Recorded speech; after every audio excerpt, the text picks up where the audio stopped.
Здравейте, уважаеми приятели и драги зрители! В момента сме на първи епизод на права на ловен бивак. Бивак, защото е на диво място, язовир, който не е хуманизиран, язовир, който никой не го посещава и затова се казва бивак на диво място. А бивак се казва, когато е бит от домашно. Това са язовирите, които са почистени, пригодени за спортен риболов. Първият етап, който ще изберем место. Изберем место, което да бъде зад гърба ни запад. Вятъра в България духа от запад. Увлича плувките и въдиците навътре. Обрасва е много, но ние ще направим прочистване. Първоначално ще напръскаме тревата с Руандъп, да може да се премахне всички тия треволаци, кърлежи и други вредители и ще направим подход до водата.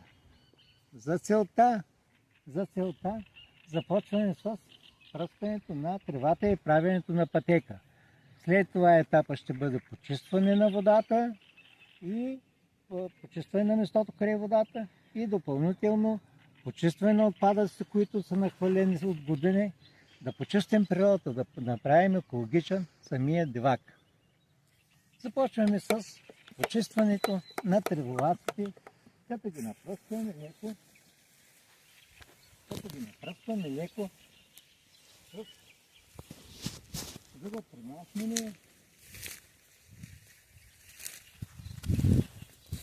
за да премахнем треволаците и другите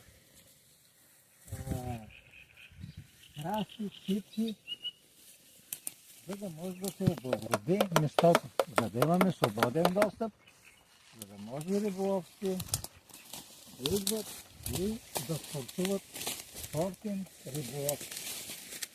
Това е първият етап, който ние подготвяме. След това ще направим едно почистване от отпадъците, които са тук. Те са нахвърлени в годините. Ето, погледнете. Всичко това трябва да се изчисти, да се подготви, да се облагороди. Избираме това место, защото е сенчесто и лятно време, когато слънцето е горещо.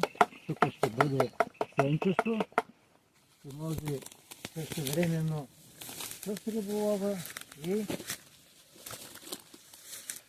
ще може същевременно и да се почини на сянка, да се отмори, за да може да имаме успешен излет.